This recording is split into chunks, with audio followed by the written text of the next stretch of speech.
Seva is a non-profit organization which was started about 10 years back with the intention to serve the underprivileged children's education and also for serving the medical causes throughout the world.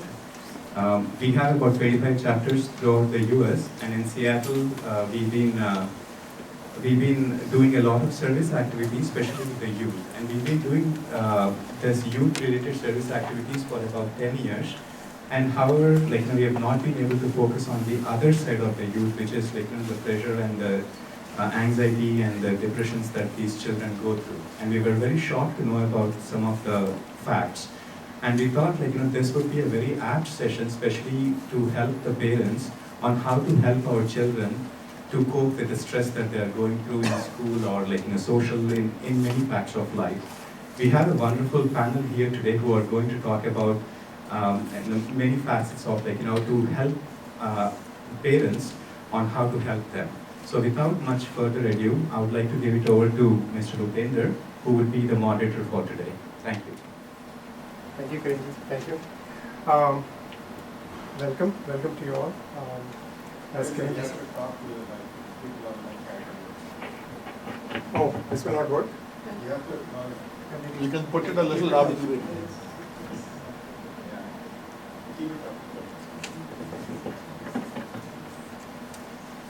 Hello, welcome all. Was this okay? All right. So as Kiranji said, namaste and welcome to you all on behalf of Vidi Seva.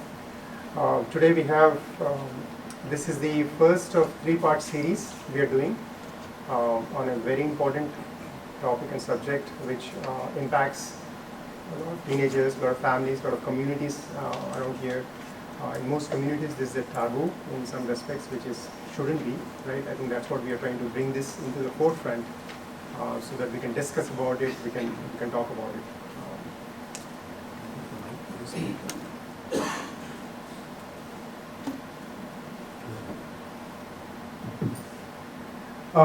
So this one, and then we have one more talk we'll schedule in July. We haven't set the date yet. And then we have a walkathon, 5K walkathon in August 10th at Benimul Park. That's also dedicated to this same cause. So that's the setup for this one. Today we have 4 distinguished speakers who from different aspects of life. Some are from the education field, some are from the medical field, some are parents who have come forward with their own personal stories. It's meant to be a discussion and collaborative session. So please feel free to ask questions. Each speaker will have 10 to 15 minutes, and then you can ask questions at the end of the session or even in between. So the first speaker for today is Srinivas Kedamji. Please welcome. Again, thank you so much. What Upinder has mentioned is, this were a little bit of things that I do, but I'm passionate about students because in my role as an administrator, as an equity and as well as a diversity leader in an assistant director capacity, I tend to interact with the families, students on day-to-day basis and who undergo so much of stress and pressure because of so many reasons. So if you take a look at, for example, some of those issues, why these children are going through this stress, why, how can we help to begin with? What are the barriers, what are the gaps that we can fill as parents, as educators, as administrators and so forth. So these are the trends that I have identified, and as well as so much of research is going on too. Take a look at, for example, trauma. If you take, for example, trauma, a lot of people think that trauma could occur only because of some kind of accident or a tragedy or something like that. But trauma could happen because of so many other issues. Let's take, for example, now if they don't have enough food at home, if they don't have enough structure at home, if they don't have a good relationship with either mother or father, it could impact significantly. For example, I deal with some students on day-to-day basis. If they happen to go to maybe their dad, their mom, they are separated. Let's put it out there. So they are separated and they have different homes. If they happen to go to their dad, the behavior of that particular student is absolutely predictable. Monday, Friday says, oh, I'm going to go to my dad today. Then we know what to expect on Monday. So Monday, we prepare ourselves and the teachers and as well as all the support staff to say that, well, hey, watch out for this kid. He or she is going to probably, escalate today. So the trauma, there are tens of reasons why a child could undergo trauma. So that causes a lot of stress to students. They cannot focus, they cannot learn, they don't want to interact, they don't want to communicate, and you name it. So it is a kind of a chain reaction that happens, and we deal with that on day-to-day basis. And know your children's capabilities, interests, skills, and attitude. Why I put it is there, you know about high cap programs, right? Quest, high cap programs. In North Shore School District, we call it as high cap program. So highly capable program, AP classes. That's where, in multiple intelligences theory, I'm addressing them a little bit later. So this has been there since 1960s. Know the capabilities of your children. I often face this situation, parents say, my neighbor's son or a daughter takes AP classes and I want to make sure my child also takes those AP classes. Do they really know whether he or she is capable or not? No. They are only comparing with their neighbors. That's where know what their skills are, know what their capabilities are, know what their interests are, then navigate them in that particular direction. So I'll address this piece a little bit later. The reason is, as experts, seek guidance and don't act as experts. I get parents into my office. They said, oh, Srinivas, Dr. K, they say, I think this program is going to be great for my kid. I said, okay, talk to me about it.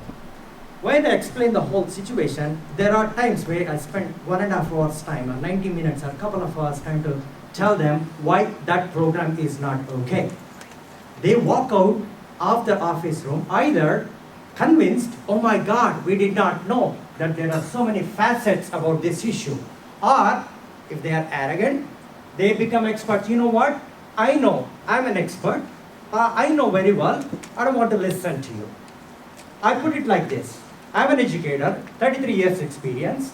I can never be a perfect teacher, I know that. It takes lifetime, multiple lives to become an expert in education. If I come to you as programmers or maybe, whatever the management skills maybe, or a director, something like that, maybe software skills. If I come and tell you, hey, you don't know how to do the programming, would you be happy? No, you won't be happy, right? Because you are an expert. I'm valuing you. I respect that. So the same thing needs to happen to the parents also, or anybody else. In the education field, there are experts who have invested their time, lifetime, learning the trends, learning what works, what doesn't work. Listen to them. At the same time, be open-minded, do your own research and so on, but don't decide the fate of a child only on your expertise. That's where, that's the reason why I have written that act as experts. Not every child has to be academically strong. Multiple intelligences theory. Anybody heard about it? Yeah, right? So, Gardner, 1980s, and he's the one actually who introduced this theory, saying that people are intelligent mathematically, kinesthetic, reading, writing, musical, whatnot. Someone is good at math, someone is good at writing, someone is good at reading, and so forth. Okay? So we need to encourage them looking at their capacities, their intelligences. Then they're likely to shine or enjoy more than anything else. For example, I give you one example. One of my friends, daughters, she hated maths. Parents, what did they do? They put in a math class, AP class, math class, and so on. She never wanted to go to school. She said, if you ask me to take math class again, I'm going to quit the school. Then finally, after several sessions, I spoke to them, this is what you have to do. I told them, she is good at writing. She's good at, reading and writing. Let's encourage her going to arts. Fine arts. Believe it or not, right now, she is excelling in writing. She wants to be a journalist or she wants to be a writer. She writes beautiful poems on day-to-day basis. And the joy in her face is absolutely phenomenal. So those are the things that we needed to look into, what they are capable of doing it, what they can do, and let's encourage them in that direction only. That would be ideal. Encourage in the areas of their strengths, that ties in very well with that, and avoid comparing them with others, even siblings. No two siblings are the same. You know all about this. You heard about this one multiple times. No two siblings are the same. One could be, I have a child, I just ran an IEP session, probably you heard about it if you are a parent, IEP, individualized educational program. One child is just, in the sense, is really good. He's in a gen ed program. He doesn't need any assistance or anything else. But the second child is autistic. And he needs extreme interventions. Extreme intervention. That means he needs at least 50% of the time he needs to be in a sensory program. Sensory program with a lot of autism, lot of ADD, ADHD and so on. Their needs are totally different.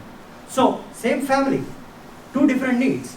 You cannot say, look at your child, look at your brother, look at your sister, how she is doing, how he is doing. No, it's totally unethical, I would say.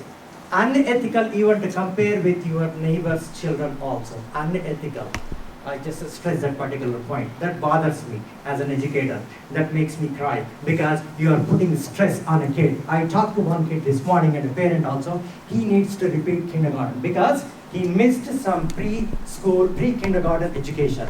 He's having some issues. Now, after 6 months of in kindergarten, now he's ready for kindergarten. He's not ready for first grade. I had to tell the parents, I have to convince them why repeating that kindergarten is absolutely essential because his mental maturity is not there, physical maturity, social interaction is not there. Otherwise, that kid is going to struggle for the rest of his life. Every time he has to play a catch-up game. Catch-up game. So that's not okay. Avoid setting expectations beyond their capacity.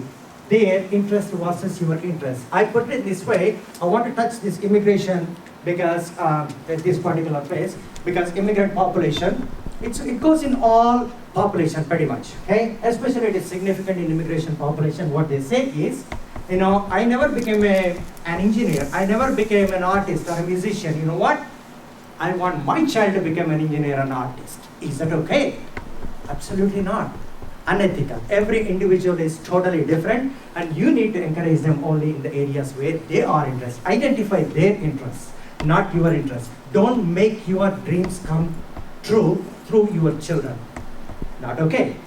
So high cap quest AP classes are not necessarily for all students. So far I come from a research background.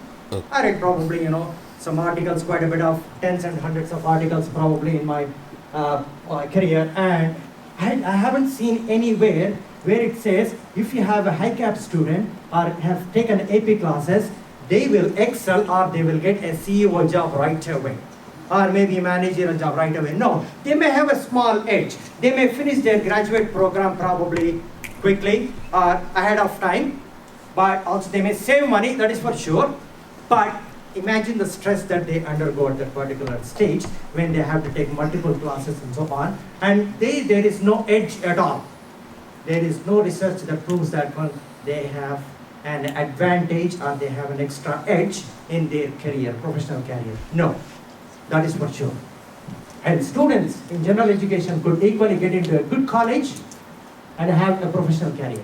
I said, I taught so many middle school kids, high school, and I counsel them. I also give tips and as well as coach them. I tell them, what do you need to have? Do you need to have a grade 8 point average, 3.940? No, you don't need to.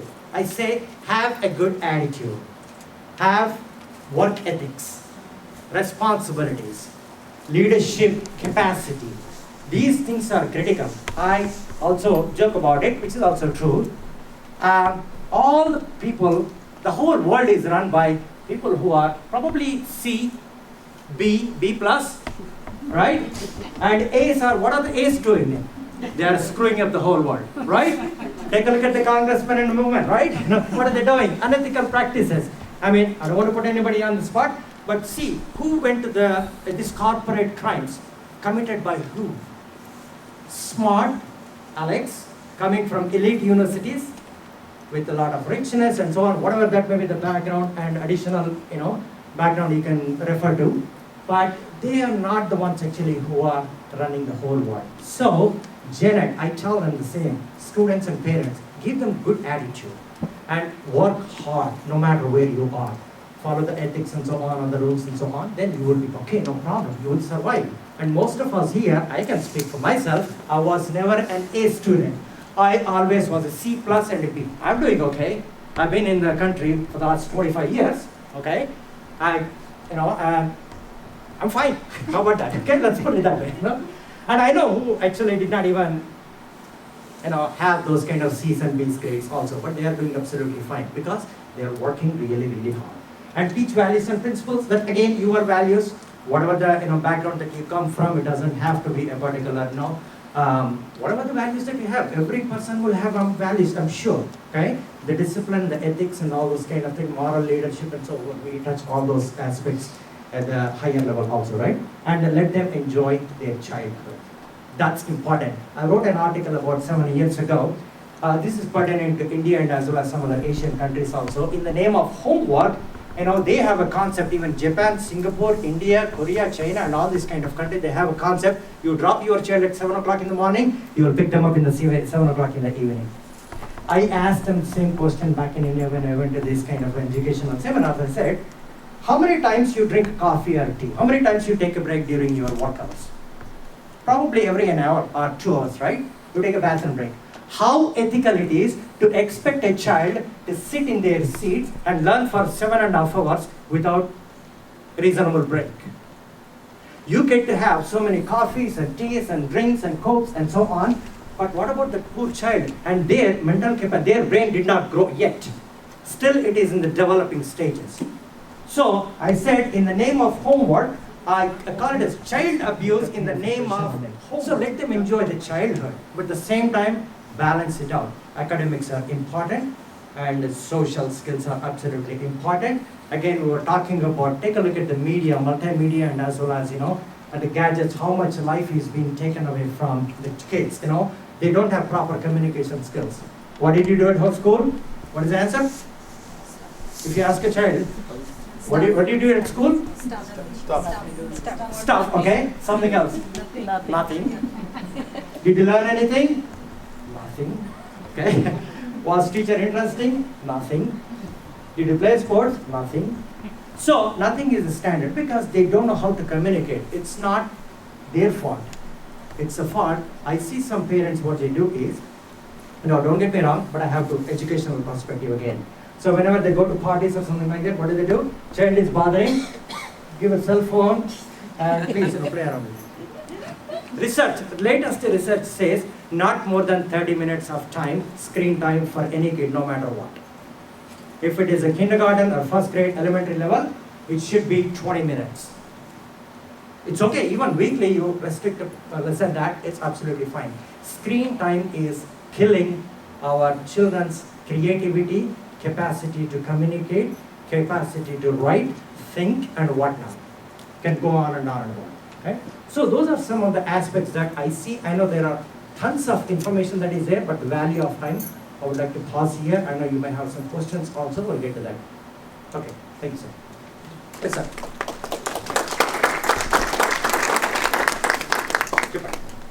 So a lot of homework nowadays is coming online. They say use screen, use Google Docs or anything. The schools are having the laptops. So you are encouraging the kids indirectly to use the screen, and again we say that don't use the screen. So how is it balancing? Yeah. So I hope you heard the question. When they are, I'll repeat that question. When schools are asking them to use Google Docs or whatever that may be online screens and so on, all the textbooks are actually online right now, right? Why not use actually, how can we balance that, okay? So how long do they do the homework, right? That's the bottom line. You needed to see that we're in a couple of hours or something like that. For academic purposes, it is okay, but what I'm saying is screen time in the sense, social screen time, okay? Communicate, for example, let's talk about it, what are all those equators and the equators and all the kind of Facebook we have, right? All those kind of communication, FaceTime and so on, right? So let me give you one example. I know our professionals, medical professionals will address that. So there was a research done, and as well as that research indicates that our brain is not ready or not trained, not tuned to get extra motives. That means encouragement or something like that. What do we get? You like it, right? Likes. So our brain is supposed to be responding to only certain amount of like. For example, you have done good buddy today. Congratulations, well done. That's fine. But what children are doing right now nowadays is they have to be on the social media and they have to be liked by so many people. I post a nonsense thing. I like your skirt or trousers or hat or whatever that may be, and they expect 200 likes from somebody else. If you don't get 200 or 100 likes, you are under pressure. You are putting your mind under enormous pressure to think, if I don't get 200 tweets, I'm going to be unhappy. I'm not a famous person. I'm not liked by my friends and so on. Okay? Imagine it is multi-fold, 100 times of capacity you are burning, your brain's capacity you are burning. I'm talking about that particular social media. Work-wise, it is okay, because that is a life skill that needs to happen, but that could also be balanced. They don't have to be sitting in front of the computer for 2.5 hours non-stop, okay? There is a way, like half an hour. What do we do? At work, what do? Do you just sit totally 8 hours in front of the screen? We don't. I don't do either, right?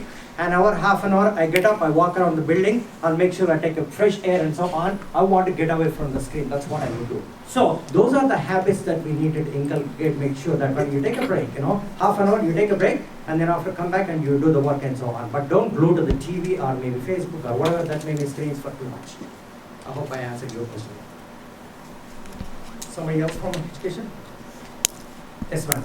One of the biggest challenges that I find is that kids, no matter how bright they are or how challenged, is anxiety. Yeah. And so how do I, as a parent, help my child to overcome anxiety when they're at school, if they have a situation where they have an anxiety attack and there's no way to handle it?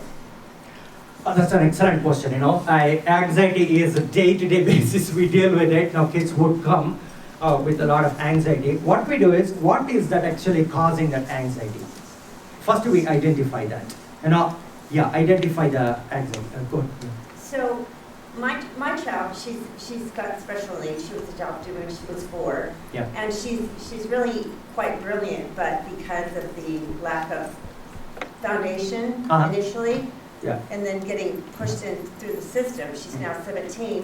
What I'm finding is that the kids go to school, they're just having basic social conversations, mm-hmm. and all of a sudden somebody who's your best friend within seconds turns into your worst enemy. Mm-hmm. And they're having to process this mm-hmm. before they can actually go on to get into the classroom.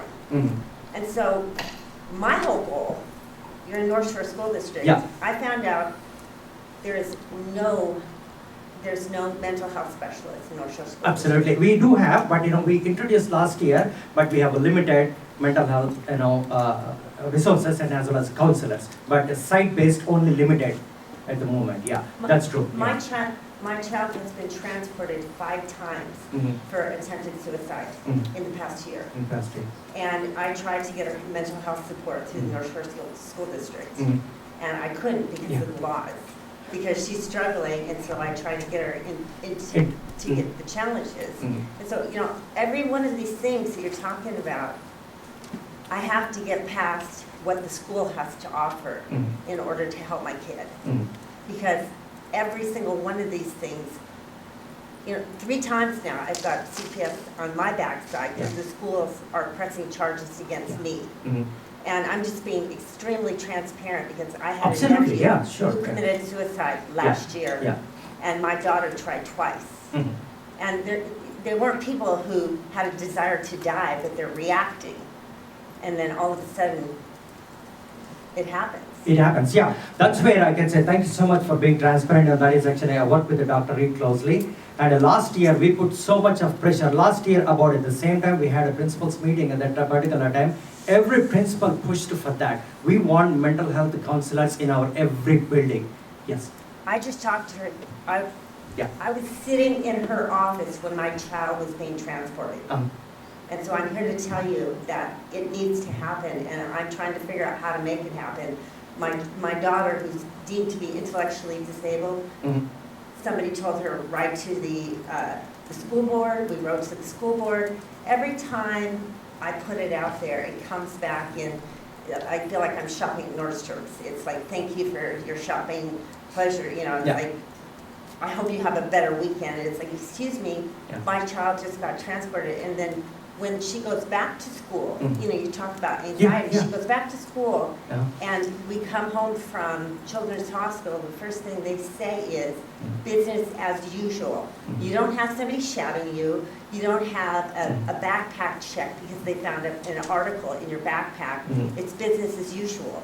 And so my child, who's got all these challenges, is all of a sudden supposed to go back to school business as usual, Mhm. and she Yeah. can't. She can't, exactly, you know, that's where, ma'am, I totally understand, you know, your frustration, I would say that, and your concern also. We principals, as we do, we put so much of pressure on the administration, we fight on day-to-day basis to get this kind of help. That is the reason why they hired some counselors in some sites only, and the next proposal is, we got the bond and levy that was actually passed, right? So we wanted to get some more funds towards that. Diligently, we are working, you know, I'm not sugarcoating your, the words at all, but I can see by being inside the system, can see how much work is happening, but we are not seeing the results yet. You know, every building administrator is totally frustrated as much. The funding is critical, and I don't know, we are just trying to navigate through all the bureaucratic policies and so on, going to the board, get their approval, get the money and all this kind of things. Work is happening, but it's very, very slow, I know. So I also work with EMS. I sell them their medical Yeah. supplies, emergency medical services. Uh-huh. Same kind of thing. What I've come to find is you have funding in place, but only so much funding, but then all of a sudden something comes about, anthrax, Y2K, whatever it is, and all of a sudden the money's there. Mhm. So what I'm finding is that I believe that if we as parents Mhm. help to make it known, you know, Mhm. it's in North Shore School Yeah, yeah. District, there was just a notice, a young man died, he, you know. it was Yes, very- last year, very- yeah. No, Mhm. not last year, just. Was it? 2 weeks, Memorial Day. He jumped Oh, into yeah, the yeah, that's water. one, yeah. And Okay, gotcha, anyway, yeah, yeah. and so there was a sheet on Mhm. that Dr. Reed posted Mhm. as to, you know, who to call and what to do and Mhm. who to follow. Mhm. So I looked at that sheet, every single one of the times Mhm. that I've ever had situations with my child, Mhm. we've gone through those lists. By the time your child is having anxiety and dealing with this stuff, you don't have time to You make don't an have time, appointment. that's And, you know, going back to immediately, Mhm. and I know this because I'm in it, my child is refusing to even go to school because she's afraid of making a mistake. Mhm. And so all I'm saying is, we have it in her IEP Yeah. that she's supposed to see a mental health specialist, Uh-huh. but they only have access one in Yeah. 5 schools. And Mhm. so it's like, excuse me, we need to get one. This is what I said to Dr. Reed. We Mhm. don't need one for just my parent, Fine, my yeah, kid, yeah. just because I'm sitting here pushing for it. We need one at each school Mhm. so that if a child comes in like a nurse, I've never seen that before. I've Mhm. seen it in the last 9 years because she started out after she was adopted in a contained learning center, and that became her go-to the minute she learned her language, and it hasn't stopped. And now my goal is to get her retained. Yeah. She's now getting to the point where she's learning because she's been in the system, but now I want her to be able to have an extra year to be a kid. Now they're trying to push her into the transitional program. So I'll talk to you on a Yeah, sure, different note. definitely. As I said, no, Because I don't one wanna- thing that I'm doing, the reason why we are doing this one is, I talked to Dr. Reed also, she said, tell me how I can help. She's quite happy to come to this kind of, I said, Dr. Reed, just come and listen to the frustration and anxiety that parents have with regards to these kind of issues. So next session, I'm going to invite her to come to these kind of sessions too. And I will advocate for you personally for sure, you know. I talked to her in her office. I know. Independently. I need everybody else to Please. talk to her because I think that Sure. if all the parents are saying the Yeah. same thing, Uh-huh. Yeah, and that's That's what we the have, yeah, focus. we have an idea of actually, getting together in schools. I proposed this idea to Dr. Reed, saying that when we need to have in every school, in our North Shore school community, where we can be able to have, kids can have these kind of interactive sessions, guided by adults and professionals like this. Yeah. Not to mention classes about how to interact with each other. With each other, yeah. Throughout the very different, Yeah. personalities and whatnot, 12-step programs, DBT programs, just ways of people understanding how to function.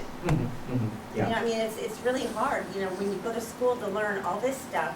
Yeah. If you then, the second you get anxiety, it doesn't go away, It- and then people start focusing on medications. It's like you give your kid a medication, and all of a sudden there's a million other side effects. Yeah. Thank you so much. Yeah. So does she have other professional help other than school? She gets probably. Yes, Yes, she she has. does. Yes. And do you contact them when there is a need, or is there a wait period for that? So the problem, yes and no, in that once your child is 13 years of age, they're in charge of all their medical Yeah. decisions. And I changed my medical insurance after 23 years a year ago. Yeah. And so once that took place, now when my child is in a good place, she invites me in and she allows me to talk to people. And if she's not, it's rather challenging. But Yeah. yes, I try. It's hard. You all know. It's like Yeah. your kids have to want to work with you. Yeah. Thank you. Appreciate the feedback. Really, thank you so much. That helps us to learn and as well as put wherever the pressure. I told Dr. Reed also saying, after the session, I'm coming to you directly and I'm going to bring that feedback. We got to do something about it. So that was my intention. Yeah. So, okay. Thank you, Dr. Srinivas. I think that was very informational, and I think thank you for your feedback also. I think that's something which Srinivas you can take to the Shore district, school district, and then hopefully we get some positive changes out of that. So thank you. Our next speaker is Mr. Ganesh and Mrs. Brinda Manawar. They are presenting a perspective from a parent. They have been very brave to come forward here, and I'll let them tell the story. They moved to Seattle area about 1.5 years ago, and Ganesh works for Amazon, and Brinda works at Nordstrom. They have 2 kids, Darshan and Sahiti, and I welcome them to share their personal story and life experience today.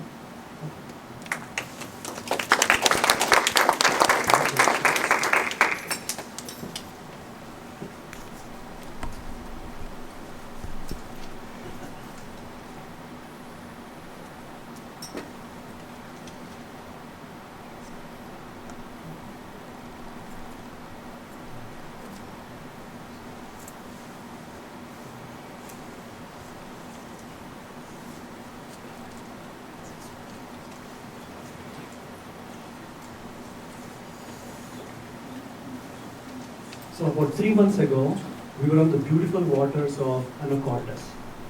If people don't know where Anacortes is, it's at the border of US and Canada.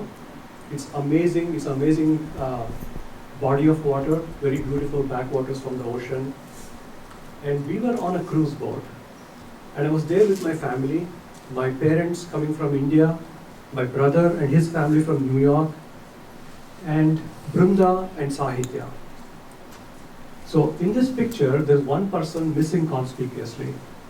So for the first time in our life, our son Darshan was missing when we were out on the water as a full family. And he decided to take his life on March 25th. Darshan always lived like a king.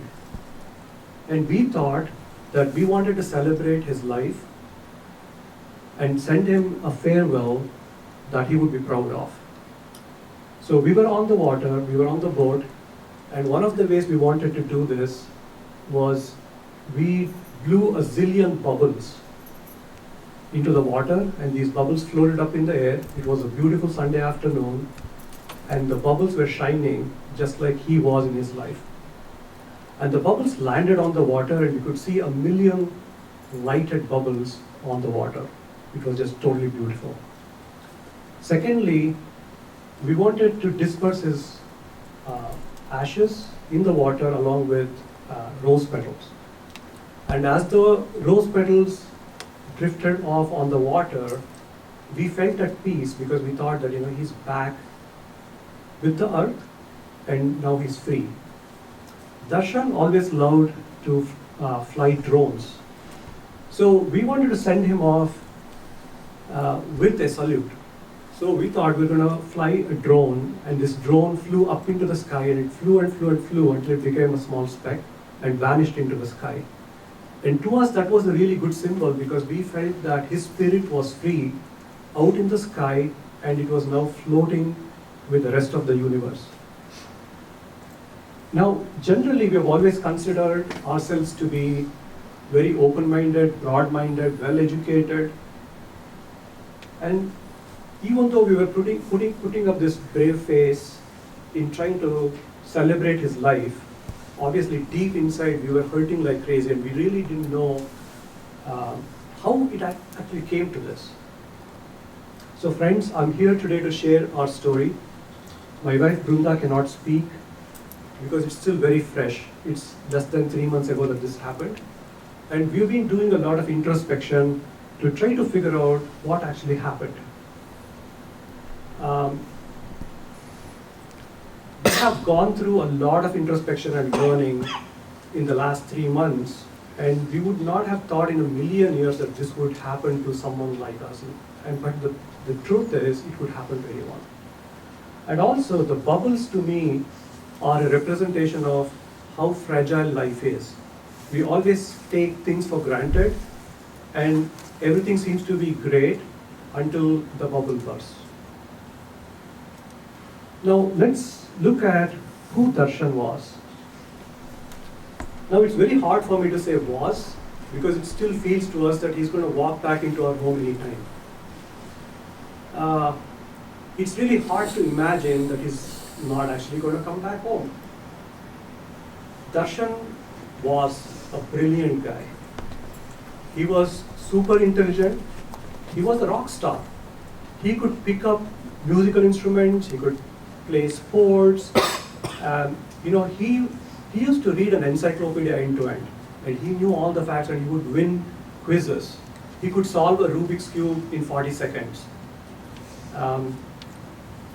He knew 100 decimals of the pi, and he won contests because he had such a great memory. More than anything, he was a loving brother. He always had this big smile on his face.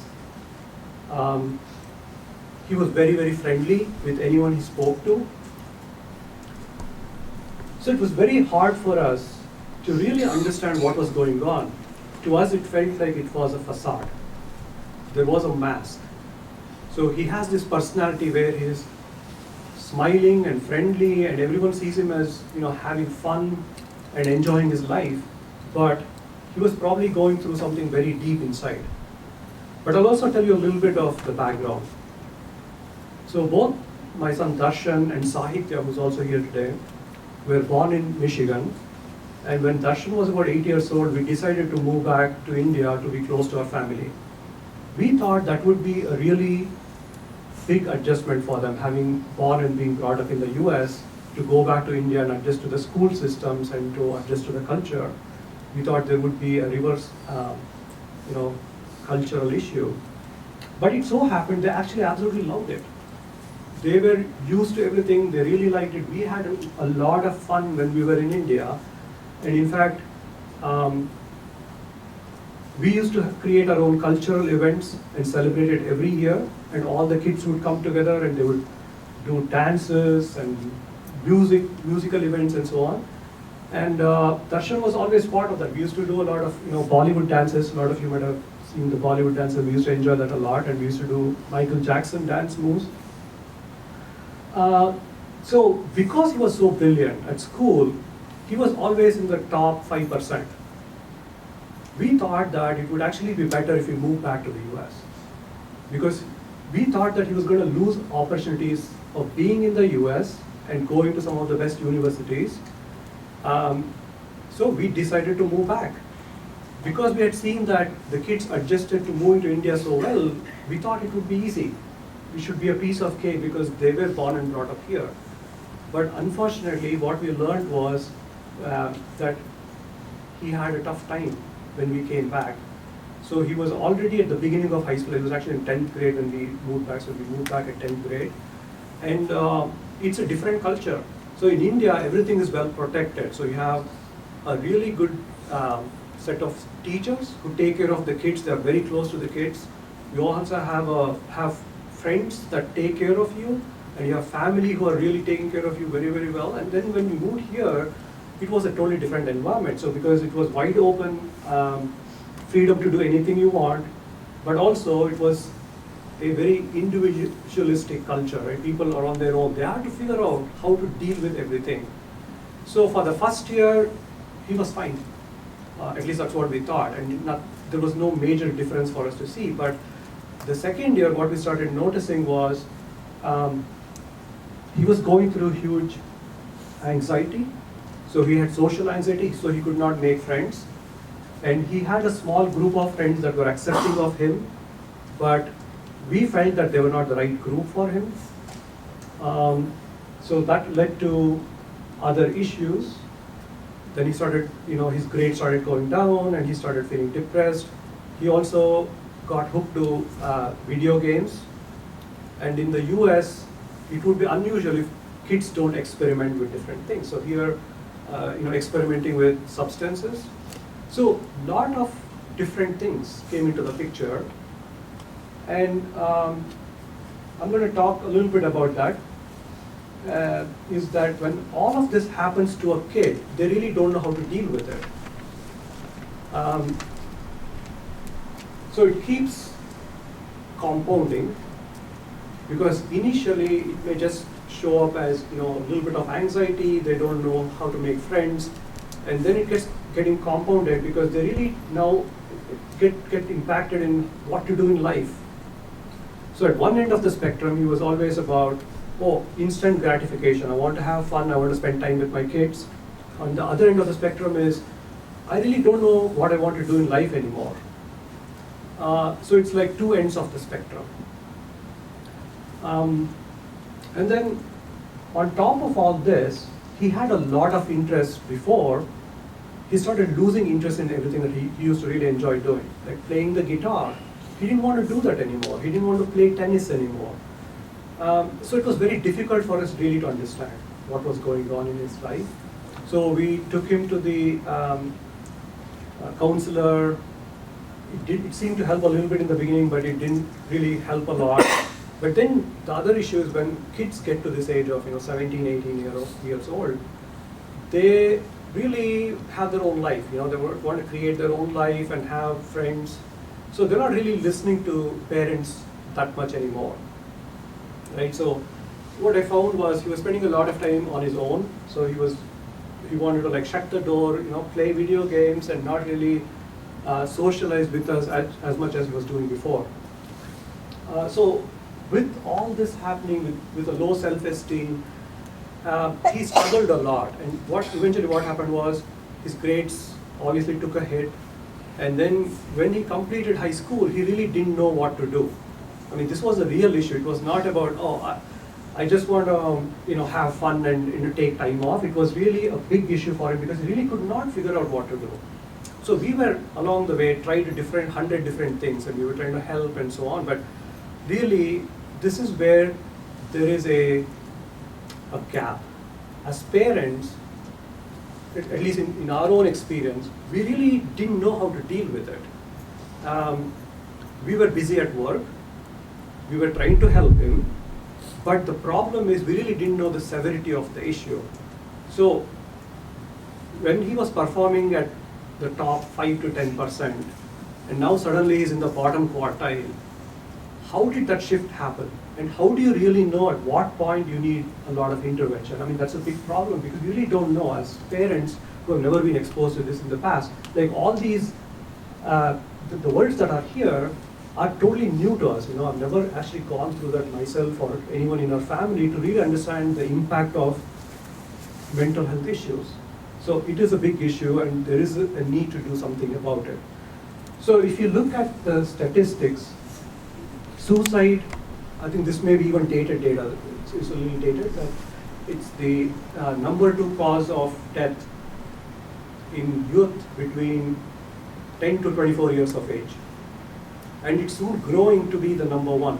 So in the next, I would say next 3 to 5 years, I would not be surprised if suicide is the #1 cause of death in the US. And these are America numbers. But I did some research on this, and it's actually the same issue everywhere. So if you think of the top 10 countries in the world, Russia is #1. I wouldn't have believed this, but Russia is #1. Then it's followed by Poland, Japan, Korea, India, US, Canada, Australia. So some of these names are very unusual to be on this list, but it's really unfortunate, and it's a global epidemic that it's happening around the world. And when I looked up the numbers, these are 2016 numbers from World Health Organization, 222,000 people die from suicide every year. And when you look at the graph, a majority of these are happening, again, in the same age group, youth, that are between 15 to 24 are the most susceptible to this. So kids below 15, it's very flat and it's very low. So it shifts dramatically when it goes from 15 and above. So there's something happening at that stage of a young person's life that they suddenly, they start getting peer pressure at school, pressure from the parents. Now they start coming out on their own, they build their own personalities. So until then, I think there is a lot of protection from the parents, but also what I feel is parents are able to help them to some degree until that stage, but then parents can play the role of a doctor, a teacher, a parent, and everything else in between.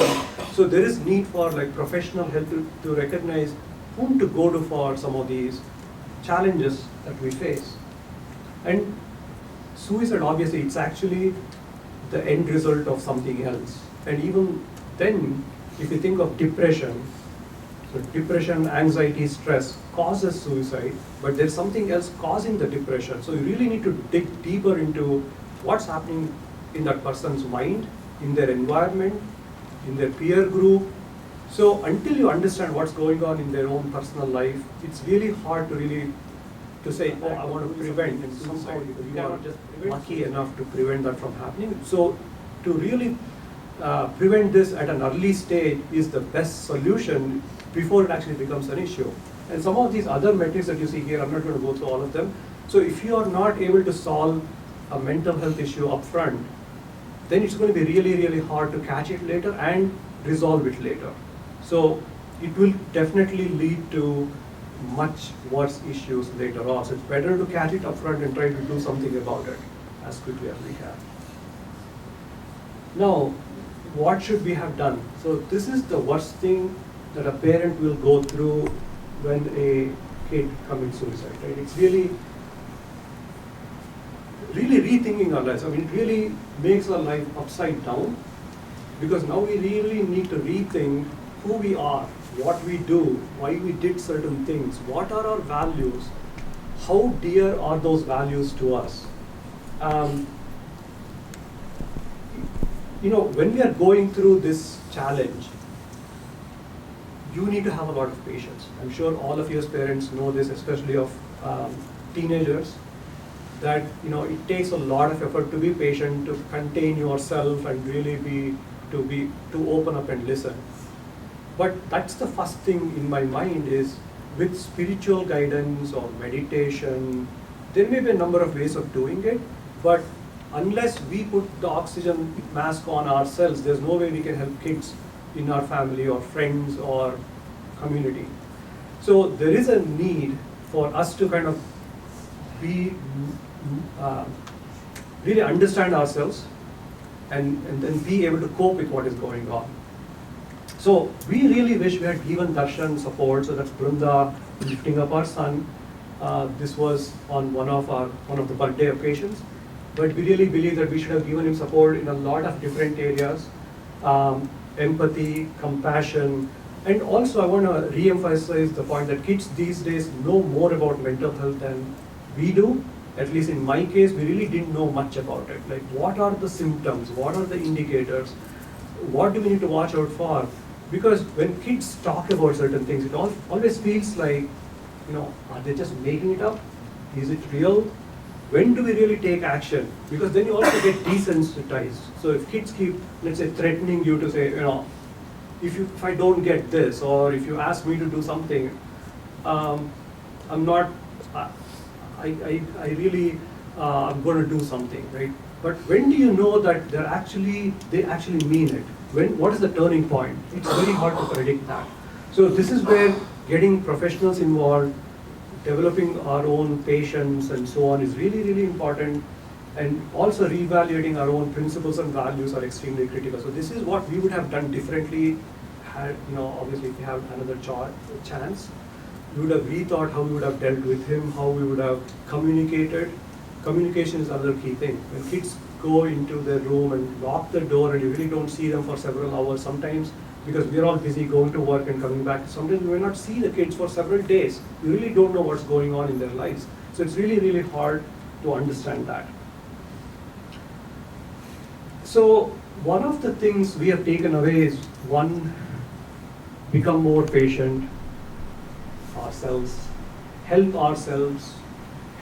other individuals in our family. But also, I really want to thank Srinivas ji and BT Seva, because when this incident happened 3 months ago, they were there ready to help us. Until that point in time, we were in a cocoon. We really were not reaching out to the community. We were not getting involved. We didn't seek any help. We thought we could handle it ourselves. We really didn't think it was a big deal. But now, having talked to them and getting their support, now we feel that this is something everyone should be doing. So if the kids are involved with voluntary work, they are more exposed to what's going on in the community. They'll feel much better. They'll not feel like they are stuck at home and they don't have anyone to talk to. They feel good inside. Secondly, what I've also found out is this, as you mentioned, in the school system, there is really not a lot of support. They don't have the funding, they don't have the counselors. Staff are not trained, teachers are not trained. They really don't know how to deal with it also. It's the same issue that a parent would go through, is they really don't know, they're not trained. And what can we do about it as a community? I think through VT Seva, there's a lot of opportunity to provide training, awareness, and also an idea that we have discussed here is how can we create a little pool of counselors who are like the first responders. So also similar to CPR, it's not just important to have CPR, you need to have mental health CPR. So if someone is going through an anxiety attack, how do you deal with it? I mean, I wouldn't know how to deal with it. I've never been through that myself. So how do you convince someone that they don't need to take a drastic step? So it's really important for us to rethink how to train and build awareness at the schools and try to build a community around it. And volunteering is definitely one way. Spirituality is another way where we can really help someone like rethink some of the basic tenets in their mind about why they feel like this life is worthless. So it requires like a re-engineering of their mind to come back to the reality. So I really hope that through this event, we are going to continue to spread the awareness and bring more and more people into the fold on helping everyone out. So last but not least, what I'd like to say is, Darshan wrote a poem called Facade of Reality. So in his own words, he has described what he's gone through, and that he was putting up a brave face, he was putting up this, friendly face, but deep inside he was hurting and he went through a lot. So to us, the bubbles are a representation of how fragile life is and the facade of how shiny it may look on the outside, but deep inside, until you're able to connect and empathize and really figure out what's going on, it's going to be really, really hard to help our friends and family. So we have created, I should say, something called Marga Darshan. So Marga Darshan means the guiding vision. So Darshan means vision. Marga means is a path or guide. So we want to share what we have been through so it will help others. And so hopefully others can learn from it and don't have to go through the same suffering that we did. And we want to help others and contribute to the society. So we're going to so in fact, the other thing is Darshan wanted to be a psychologist, and his goal in life was to help others. So that was the final thing he realized that he wanted to do. So we want to continue, carry the torch, continue what he wanted to do, and he's now giving us an opportunity to fulfill his dream. So once again, thank you Srinivas ji, thank you Kiran ji and the VT Seva organization for giving us this opportunity to share our story, and I really hope that this will help you, and we're here to help in any way we can. So this is part of the healing process for us. Thank you once again, and I'm happy to answer any questions you may have.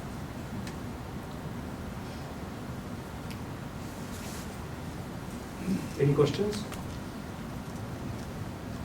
I'd like to say one thing. So it's not a question really, but I do admire you and kudos to you guys too for coming and sharing this with us. And I mean, I understand it's very hard for you, but thank you. Thank you very much. Yeah, and the support is really helpful. And we could not have been here without help from Srinivas ji and Kiran ji. So they are giving us the strength to do it. So one more. Oh. I don't know, in retrospect, were you able to find out or think about the steps you might have taken or you could have taken if you are still in the process of it? So that's a really good question. So the question is, what would I have done differently, or what we would have done differently? So I didn't tell you this, but what happened was, in the first week after Darshan passed away, I had somewhat of a spiritual awakening. And I was not a believer 3 months ago. I was not believing in God, I wasn't believing in spirituality, but I had this awakening that I experienced myself. So since then, what I've been thinking is, what would Dalai Lama have done? What would a Mother Teresa have done if we had gone through the same thing? Because even though I'm making it sound like Darshan went through a lot of issues, it goes both ways.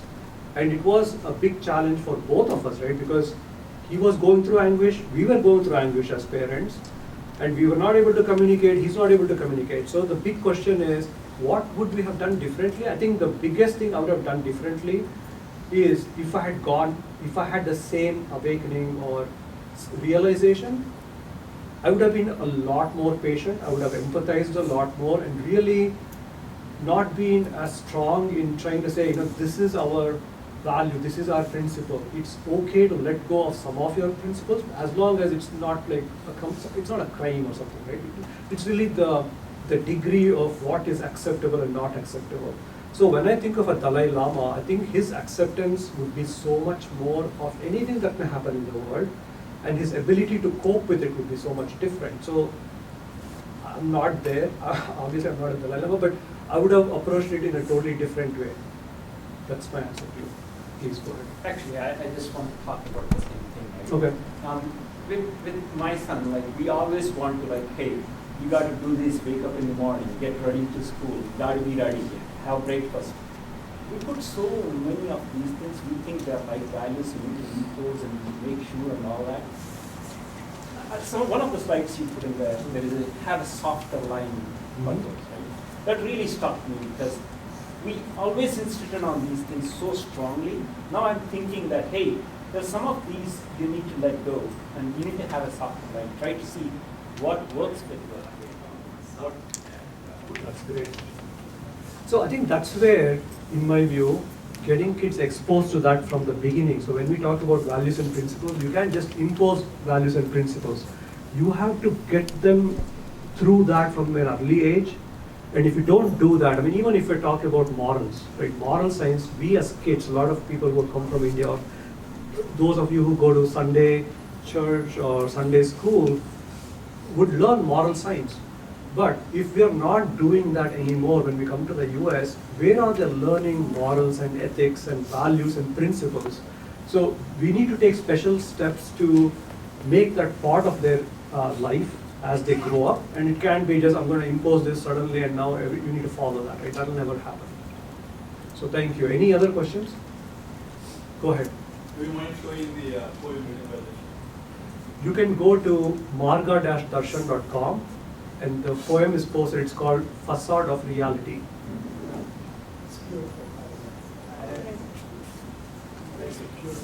Thank you. All right, go ahead. We really appreciate you. So, Really appreciate you taking time. It is not an easy thing to live through such a tragedy in a family. On behalf of you, everybody here, I can't imagine what you're going through as a family. And taking this kind of a positive approach on life, I see that you're already way ahead of a lot of us. And helping us really understand what you went through. A lot of us have gone through in the past. So I want to give you encouragement on that. And there is no fast forward in life. And only time to heal a lot of these things. And the journey that you are on and trying to take us out, we're all behind you. And we are seeing a lot of things change in our society, both for good and for bad. And taking this moment to turn around that and looking at it in a positive way, and big round of applause to both you and Bruna and your daughter too. Thank you very much. That really, that actually means a lot to us for sure, and we really appreciate everything Srinivas and VT Seva has done. That's definitely giving us the strength. As I said, we would not be able to talk like this without the strength from the friends we have here. Thank you. Go ahead. So, my question, I'm looking for something like, so you moved to India and then you moved back here. Yes. There is a difference in culture. Yep. There is a difference in how you are with your kids here compared to how you are with them in India. So what would you have done differently, or what is it that that has impacted? Like, what is one big thing that you could say that I could have done this, or had been consistent, go to places like this, or Yeah, now, is that a factor? yeah, sure, absolutely. So hindsight is 2020. We really had no reason to come back to the US except for kids' education and maybe a little bit of career progression, but career progression was really minor. So the problem with mental health is it's a silent killer, and you really don't know when it'll hit, how it'll hit, how bad it can be. There's really no way to imagine. And quite honestly, this is a more of a recent event in our life. So when we were in India, everything was going great. So there was really nothing in our mind to think that, oh, we should not go there because there is an issue or there could be an issue. All of us are aware that in the American society, kids have more options, they have more freedom to do and experiment with different things, but that's a known fact. But we come, as I said, come from a family where the bonds are very strong, the principles and values are super strong. So we, growing up, even though we had a lot of opportunities to do different things, we never did that because that never came to our mind. So there was really no reason for us to think that something would go wrong. So I would not have done anything differently moving from India to here. But what I would have done differently is I would have stayed much more closer to the kid as they went through the steps. And one of the key things that I really, even when I think about it now, is what I would have done differently is the kids have attitude. And now how do you cut through the attitude? I think that's going to be the biggest challenge, because sometimes they just act up and either be stubborn or arrogant, or the way they communicate, you really don't know what they're trying to say. But that's what I would have done differently, is I would have just taken it at face value, even though maybe there was a little bit of fluff built into how it was being communicated. I would have taken that rather than having to go through something like this. I would live through that if I had known that. Go ahead, one more question. Thanks. Sure. I hope you coming fast to this off. I have 3 sons, aged 10, 27, 7, and I know the pain using the family hospital. And some of the points we show is very much whatever learning level. I just seen some behavioral changes in him, like frustrated, and he lost his body even more. So some of the points is very helpful, like parents, like no level, going forward would be like he also getting to teenagers. But overall, this one, the presentation of the points, very eye-opening for how to treat the case and how to deal with the case. Thank you very much. Thank you very much also. But it's a very eye-opener for the parents. Thank you very much. Appreciate that. Anything else? Thanks again, everyone. Appreciate it, and feel free to talk to me anytime. Thank you, Ganesh and Linda. I think it's a big loss for you, but I think you've been brave enough to tell your story. And that's very empowering to all the parents here, and I think I hope they're learning from something from this and then take home these values and some of the salient points and how to interact with your kids. I have 2 teenagers, so I know very well all the mistakes I have done so far. So hopefully, I can go address them. Also, I think one thing which struck to me was, I think we as parents, we forget how we were when we were teenagers. Right? I think if we all remember for a minute, like for example, I used to go in the middle of the night, we used to go for tea. Right?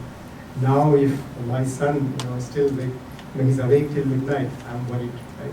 Why? I mean, I used to do that when I was a teenager, right? And look okay, right? So I think in some respects we sort of forget who we were, I think. So that's also maybe something, that's just one observation I did. So, our next speaker, I think, is from the medical field. We have 2 of them, both MDs, practitioner MDs. Mrs. Prashali Sate and Dr. Sarita Reddy. Just a brief introduction to both of them. Dr. Prashali, she's a practicing general psychiatrist and a sleep specialist. She started out as an assistant professor of psychiatry at SUNY Buffalo.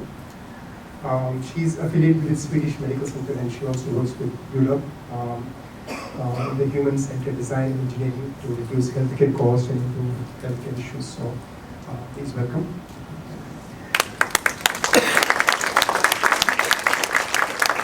And Dr. Sarita Reddy, she's a child, adolescent, and adult psychiatrist. She's trained at University of Washington and has been in practice since 2004. She consults for a Native American tribe and is a part-time private practice in Bellevue also.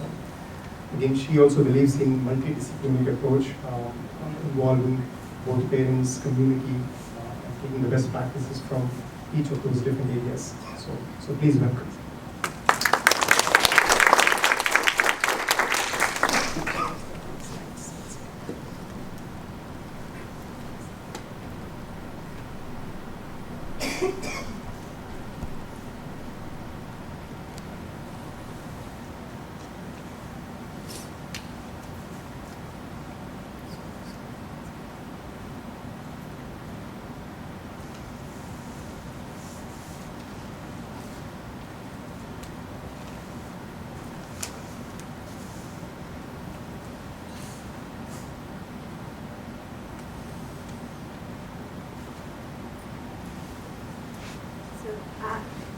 Hello.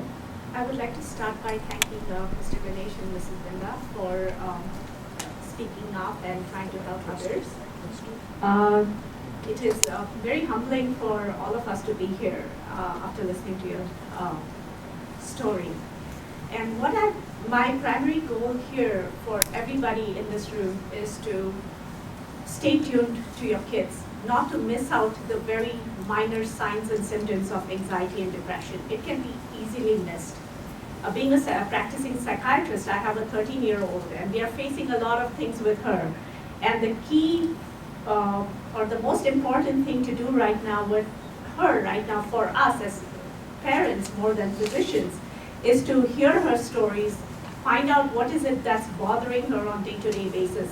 What are those identifying key features that will let me know whether, oh, this is normal, or oh, maybe this needs help or needs to be addressed with a counselor or a professional.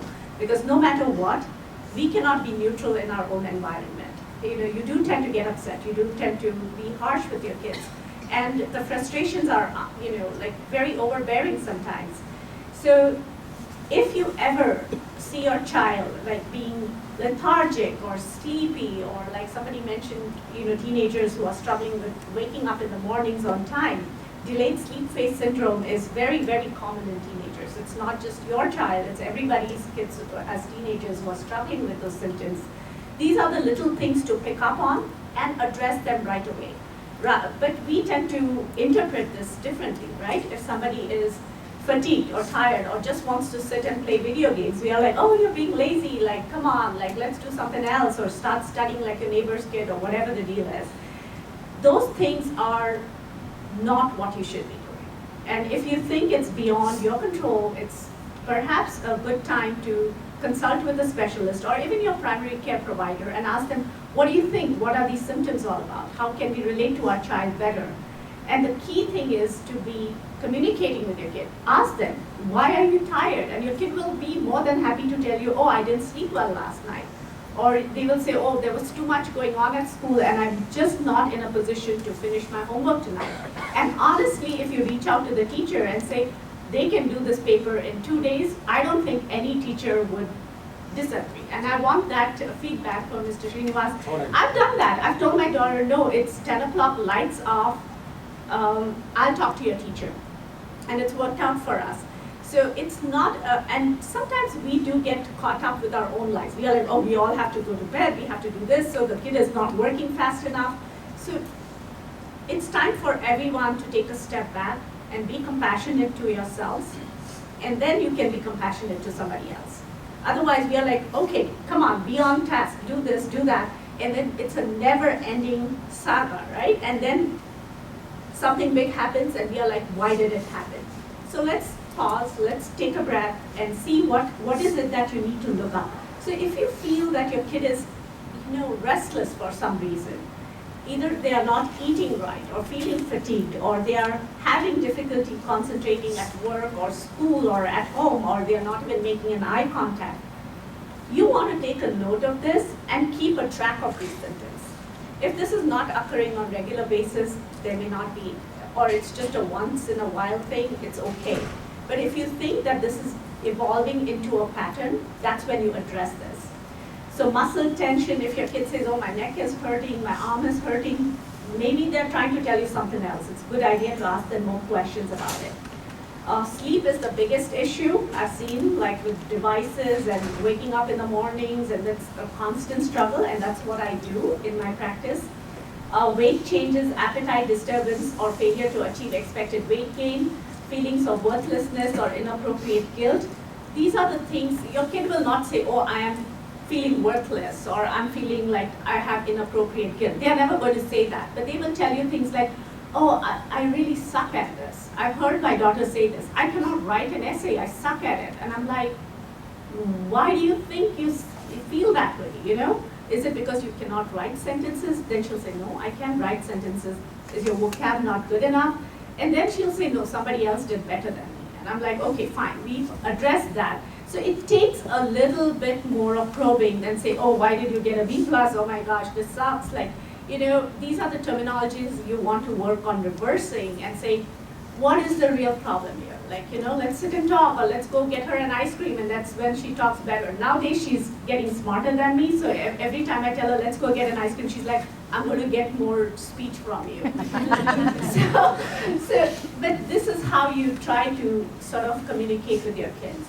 So again, this is more of an anxiety symptomatology. We all are familiar with this, but I just wanted to touch upon that. And then the next one is for depression. And also, the main takeaway from my talk today, or my presentation here, is we don't have any x-rays that we can hold up. You need to understand is kids an adolescent's brain is developing. That means it's going through a lot of changes, whether it's in terms of size or in terms of how they think, or the neuronal connections or firing, or however. There is a lot of imbalance that's occurring, and that occurs from the so-called terrible teens, from 13 to 21, I would push it out to say. Your brains are not fully developed, and that's mainly because there are 3 major chemicals in their brains that are coming into action. And if you see each and every of these neurochemicals, they contribute to certain functioning, right? So if your norepinephrine is not working, then your energy levels are low, or you're not able to concentrate or focus or even make an eye contact. So that's what leads to ADD or OCD or depression. Serotonin, again, everybody knows, like, serotonin is the happy chemical. So if that is disturbed or low, then there's going to be depressive symptoms. dopamine, again, it's the thing that if you're playing video games and you're feeling like, or you're getting 100 likes, that's the reinforcement that's occurring. Now imagine a 13 to 21 are the years that your kid's brain is trying to balance out these chemicals. So if your kid has anxiety or depression, and a classic example is you're at this big, thriving Indian party, and everybody wants to talk about how great their kids are doing, and your kid is not really doing well, and you don't want to say it. Don't do that to your kid. That's not right, because what you're missing out is there's something going on in their brains, and you need to address it when that comes up. So what if your kid is not doing well for now? That is not a reflection that they may not be able to do better later on.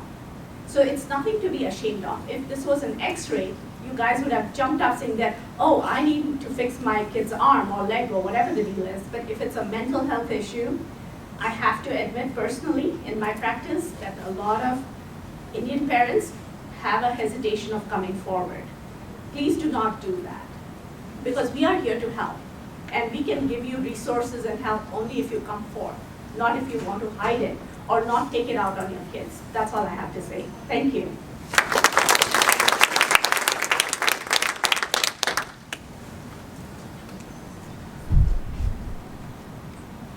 I was just checking to see if there were more slides. So anyway, so I'm going to take it a little impromptu because I don't have a slide today. I'm Sarita Reddy, and so I have been seeing kids for almost 20 years now, kids and adolescents for almost 17 years, I should say.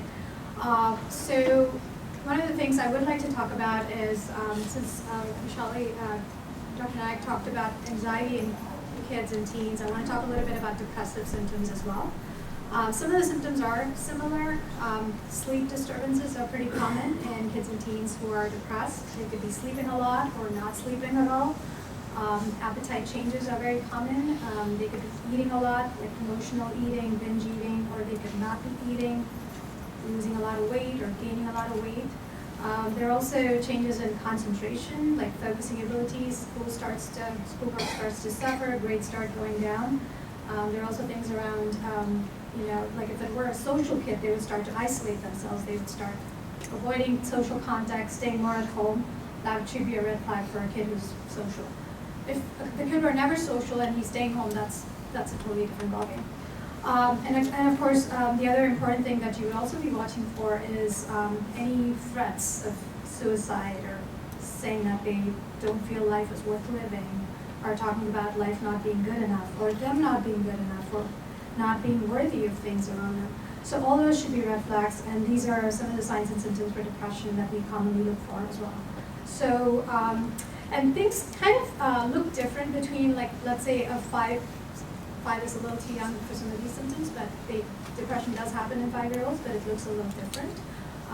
But if it were a 10-year-old versus a 17-year-old, I would say a 10-year-old would be more like not wanting to do things, staying home, but a 17-year-old would be maybe thrill-seeking. Substance use could be a big concern, because that's where they're trying to experiment and do things that will stretch the boundaries. And talk about the chemical changes too. Again, adolescence is unfortunately one of the times when the kids' brains are going through a lot of changes chemically, and of course their bodies are going through a lot of changes. And of course, they're also trying to separate, individuate from the parents. So there's a whole lot of things going on. It's pretty confusing for the teen, and it's even more confusing for the parent, because you're not sure what's going wrong. You're like, I'm trying my best, but my kid is not receptive to my help. So one of the things my pet peeve is, and I'm guilty as well, just give yourself one day to do this little experiment. Count the number of commands you give your kid. Just count, starting with like 7 a.m. till 9 p.m. Just count the number of commands you're giving your kid. It could be starting with, wake up in the morning, get up, get out of the door, to, did you eat your breakfast, did you eat your lunch, did you eat your dinner, to, did you do your homework, are you going to sleep, when are you going to sleep? So just do this little experiment one day and just count the number of commands you're giving your child, and compare it to the number of actual conversations that are like, how are you today? How was your day? I mean, I'm a teenager, so I can't say I really have meaningful conversations for more than 2 minutes, but Yeah, it could be like, how was your day? Yeah, great. Good. Whatever. So, but I think whatever conversations you have, it doesn't have to be extremely meaningful, but just have to show them you're there for them if they need you. That's the important thing. Because I can't expect a 17-year-old, if your 17-year-old or 18-year-old or 15-year-old is sitting with you having a 20-minute conversation, that's awesome. I think that's perfect, that's great. But on the other hand, that could also, mean that maybe something's bothering them and they want to talk to you. They just don't know how. So you gotta be really cautious. So you just don't want to assume everything's hunky-dory, life's great. So, and talking about chemicals, one of the things I do want to talk about is, I come from a perspective where depression or anxiety is a combination of things. It's never just chemical. It's never just something around you that's going wrong. It's never just the way you think about things. I think it's a combination of things. So if the ground is right, if there's fertile soil, things can go wrong pretty quickly. So if you have a family history of depression or anxiety, if you have schoolwork that's extremely beyond your means and you have 10 APs, and I do know kids that do 10 APs, then that's bad. That's a total, that's put a right setting for depression or anxiety if a kid's not able to handle that pressure. And most of the times, in my practice, I kind of don't want to blame parents because I think a lot of kids that I see are actually putting the pressure on themselves. It's not the parents. The parents are actually telling me, you tell them not to take so many APs, but they want to do it. So there's a lot of peer pressure. There's a lot of, we're going to, if we don't get a job, if we don't go to a good college, we won't get a job, we will be homeless for the rest of our lives. That's the way the kids think. And unfortunately, I think that a lot of it is cultural. It's how, Mr. Srinivas was talking about, Dr. Srinivas was talking about, how there's a lot of pressure about going to a good school, which can eventually lead to a great job, which, is not true. And we do, in our world, we know people who are college dropouts who are millionaires, so it's really, it doesn't really mean anything. It doesn't mean I'm saying your kid can drop out of college and be fine, but I think it's good to give them the message that it's okay wherever you go to college or whatever you do with your life, you'll be okay at some point, right? And of course, kids do get some, sometimes there's a lot of underlying pressure for the kids. They just assume that the parents want them to do well. Obviously every parent wants their kids to do well because that's parenthood, right? You want the best for your child, but you want to make sure that there is no undue external pressure to succeed. If a kid says, I want to go to a local community college, you might in your heart go like, oh no, why did I pay all this money for you to end up in community college? But eventually in the long run, there's no way to predict. Your kid might end up becoming a hotshot lawyer after 5 years or 10 years, but there's no way to know. So I think, my suggestion would be for parents, younger kids, if you can spend 10 minutes, or maybe even 1 minute for each year of the kid's age. So if it's a 6-year-old kid, maybe 6 minutes. Just sit down and spend time with them as a commentator would do.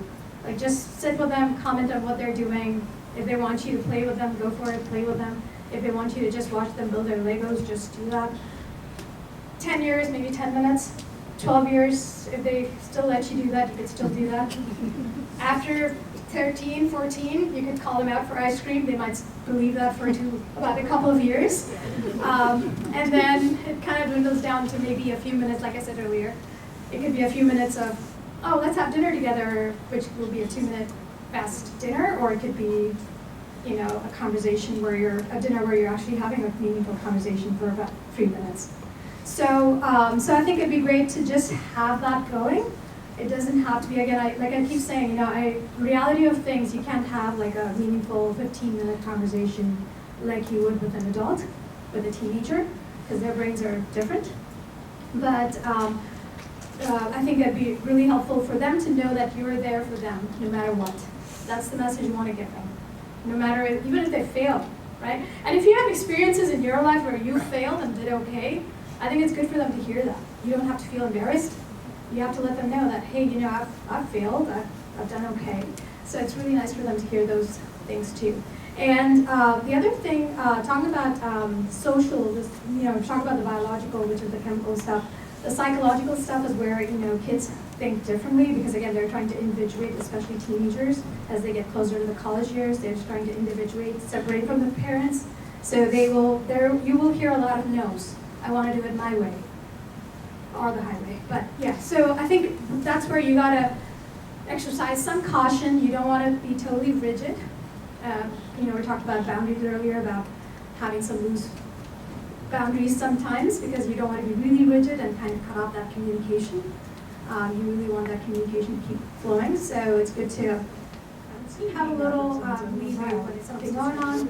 If they're in a good mood, they might tell you, yeah, we're not getting along. If not, they might even just say, nah, or just decided not to meet up, we're too busy. So if you start seeing red flags, again, that's where you can get professional help. Because a kid might be willing to talk to somebody who's not a parent. And that's the important piece too that I want to bring up, because a lot of times you might assume that the kid would be comfortable talking to you, but sometimes kids don't. Even my own child, I can promise you that she will probably not tell somebody else a different story than what I hear. So I think as parents, you have that delicate role sometimes where the kid may not be too comfortable talking to you about a lot of things. So I would suggest definitely asking for professional help if you feel uncomfortable or if you're not sure, if you see some red flags mentioned earlier. And the other thing too is not being really judgmental, especially when kids talk about their friendships, relationships. They want you to hear, they don't want you to pass judgments. The reason they're telling you about stuff is they want to just express it. And they are really, because I see patterns where, I see a lot of parents in my room, when they start talking about friendships that are not functional, the kids start getting upset. Because whatever said and done, they're still their friends. They don't want to hear about them being said in being talked about in a derogatory manner. So I think it's important for you as parents, for us all as parents, to be cognizant of that fact that we have to be really accepting of whatever the kid is talking about and not pass judgments in the moment. I mean, you can have your judgments in your head, but kind of be more accepting. Just being there, hearing, observing, listening, just taking more of the spectator role, not really commenting too much on it. So basically an open ear, just lend an ear and just hear what the kid has to say. And a lot of times you'll be surprised what you hear. The kids feeling like, oh, I'm actually being heard rather than being lectured. So, and unfortunately we all kind of get into that role after 2 seconds, you go like, oh my gosh, that's not normal. Because our anxiety takes over and you want to intervene and make it right. So we really don't want to get into that role. We want to be a person who's listening and observing and helping your child. So I'm going to end here, but definitely Vishali and I are happy to take any questions. If any of you have questions or things we've missed. So I think at this age of 17 or 18, kids, even if you identify there's an issue, kids often refuse to get help. What do you think that is? That's a really tricky part because, unfortunately in Washington State, the age of consent is 13. Even if you decided your kid were in a danger to themselves, the kid says, no, I'm not going to do anything, we really can't treat them. If the kid says, I don't want your treatment, I can't really treat your child.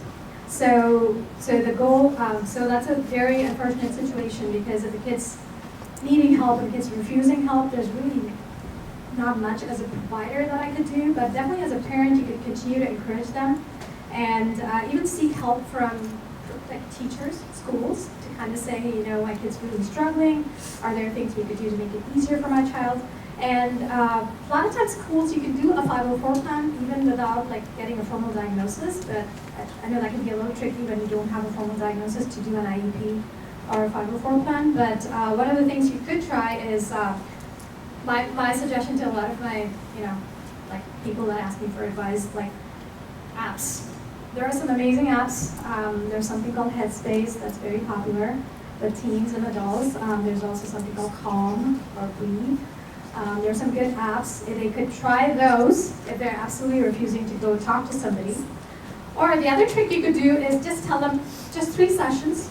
I want you to try 3 sessions. If you absolutely hate it, if you're not willing to go beyond the 3, I'm okay with it. And more likely than not, kids will kind of eventually say, okay, maybe I'll try some more. I think, again, it's maybe it's my individual case where kid did get help. He was prescribed medicine. But a little down the road decided, no, I don't want to do any of this. I don't want to make me. And I'm at a stage where I don't know how to help. I totally feel for you because unfortunately, how old is your child? 18, yeah, 18 is even harder because they're kind of on that cusp of asserting their independence, and he could pretty much say, I'm leaving the house anytime soon. Is he still at home, or he or she still at home? Yes. Okay. Still in school, or? A serious case of anxieties. He stopped going to school June of last year. After his medication and help, he started going to school again. Stopped going to school June of this year. He's admitted to college by a very little confidence, given what I've seen, how they've done. Or even if he would go to college. So, is he willing to stay home and then do some community college? Okay, so just wants to stay home. Okay. So, again, it's a tricky situation because, again, I don't want you to impose your rules, but again, one of the things for anxious kids in that situation would be maybe then, again, you don't want to push them too hard, but you could say, hey, I'm totally fine if you don't go to college, but I really feel like it might be helpful for you to, since you're home, I want you to at least try to find a job. Because you want them to start going out and do something a little more functional, because sometimes that can help with mood. I forgot to mention this earlier because, if kids get a sense of purpose or a sense of pleasure, it really helps their mood. So that's where the spiritual organizations or, church-based activities, or I'm not talking about the religious sense, I'm talking more in the spiritual sense of giving back to the community, doing something that's purposeful, could help. So if your kid's willing to work, make some money, if that's a motivator, that could help. If your kid's willing to maybe go just volunteer somewhere, like he likes animals, or go volunteer at the library, you could say, let's start with once a week, see how that goes. But if it's more social anxiety, if that's more anxiety about getting out of the house, that's going to be a totally different ballgame, and unfortunately, medications would. That's a lot of fun. Yeah, so if that is the case, unfortunately, it's going to be very hard for them to step out of the house, and I guess you as a parent can also, become a therapist in a way. I would say educate yourself, read a lot of books, a lot of great books for parents, helping your child with helping your anxious child, helping your child with obsessive compulsive disorder, different kinds of books. There's some really good books on some of those, and you as a parent can gain some skills in terms of trying to say the right things or how not to say the wrong things, so that you don't perpetuate that anxiety, and also can help them move forward. But I think I wish I had a better answer to this, but unfortunately, the real answer, the reality is he could really benefit from the medication, but he's totally against it. You can't force him. But I would just suggest that you keep encouraging him to do it. Think about it. Don't force him because, again, he'll push back, and that'll become a total battle. So you just want to continue to encourage him and give him the opportunity. Hey, if you're willing, I'm happy to make an appointment for you. So you could kind of try to push the boundaries a little bit once in a while just to check to see if he's ready. Or you could just tell him, if you're not ready, I'm not going to push you. Tell me when you're ready, if you're comfortable with that. I know as a parent, it's hard to see your kid not doing anything and kind of, in a way, vegetating, pretty much, because I'm assuming he's not getting out of the house, not doing anything. So that's really tough for a parent to see. So I think if you can manage your own anxiety around that, maybe he'll get to a point where he's ready to do something. Or maybe even, like I said, have him do some apps. If he's like, you can just say, hey, okay, since you don't want to do therapy, let's try some apps. I mean, obviously you're not going to do it with him, but since he's 18, but you could just say, hey, why don't you try some of these but if he's like really, because unfortunately part of anxiety is that when you're anxious, you really don't want to do anything that's going to increase your anxiety. And when you do therapy with anxiety, it pushes your anxiety levels up. So he's not going to want to do that. So that's where a medication first will really help him cut down that anxiety for him to be able to go to the next step, which is therapy. So, if I may add that, piece to that, coming from, VD Seva perspective, like, in the service organization, right? So I worked with some of those kids who encouraged them to come into the community and do the service. Service did as a part, you mentioned that something pleasure. So they were really resistant to begin with to come to the service. Once they fell into that service mode, believe it or not, the transformation has happened because they were getting a different type of pressure, and they were able to come out that kind of a darkness or from shell, I would say so, and they were able to integrate and as well as communicate with other people and so on. So, but it takes some time to cross that particular wall. Once it crosses, it can do amazing things. That's what we have experienced with our youth board. The VD Seva has a youth board, and they communicated to us saying that, wow, we didn't realize that when it's such a wonderful way to communicate and as well as come out of this kind of low self-esteem or lack of leadership skills and so forth. Thank you. Actually, if you can hold off on the questions, I think we have a Q&A session a little bit later, but I just want to give opportunity for all the other speakers also. There are two more speakers. Is that okay? I just wanted to make a suggestion, but that's okay. Oh, sure, go ahead. I just wanted to tell you that when I was dealing with anxiety in addition myself, I went on medication and it didn't work for me. And for 13 years now, I've been doing hot yoga, and it's been amazing. It taught me how to breathe, and it really helped. Thank you for that insight. Thank you, Vishalaji, and thank you, Chief. I think wonderful thoughts on that. I think we have one more doctor in our midst, Dr. Kishorji. I think if you have a few minutes to speak.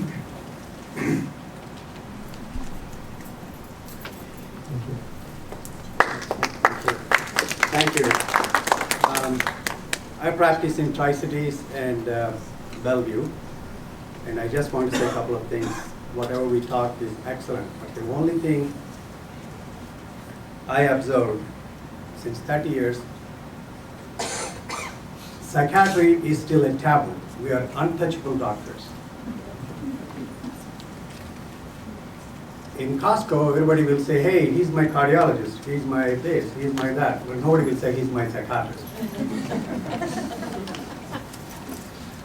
What I will suggest, the first thing, anytime you see anxiety, depression, bipolar disorder, any of these symptoms, first call the best practice in town, best therapist in town, best psychiatrist in town, as quickly as you call for a heart attack. That is very, very important in my opinion. We have 10,000 patients in our practice, and we have no deaths since 4 years.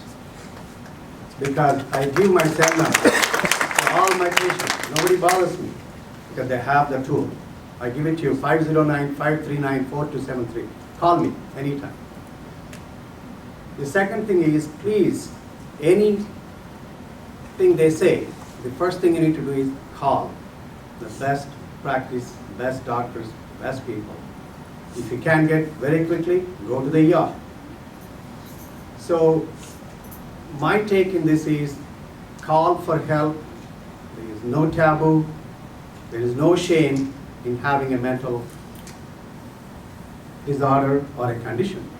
In fact, I tell all my patients when I diagnose them bipolar disorder, you have a gift from God, and which is true.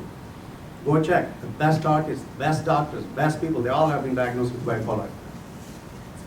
So what I'm trying to say is, please take seriously anytime your child or adult or anybody who you think even they're just grieving, like parents of Darshan. They need help too. So that's all I got to say. Please call your psychiatrist, your therapist, and they will help you. And we are here to help you, like my colleagues here, and we're all decided to practice this because we love to practice, we love to help the patients. Thank you.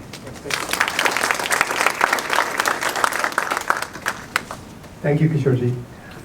So finally, we have a counselor and a mother who I would like to invite, Shivaji. Please come on board. She's a mother of two 22 and 20-year-old kids. She's a teacher she was a teacher at Community College in Los Angeles. Today, she's here to share experiences on parental peer pressure. We all when we go to parties, I think as someone mentioned, what does your kid do, what does my kid do, right? And those kinds of things, right? She also has been under, she has seen kids in different situations where they are over-cooperative or under-cooperative, and so she has a unique perspective in that. So let us all hear from her. Thank you.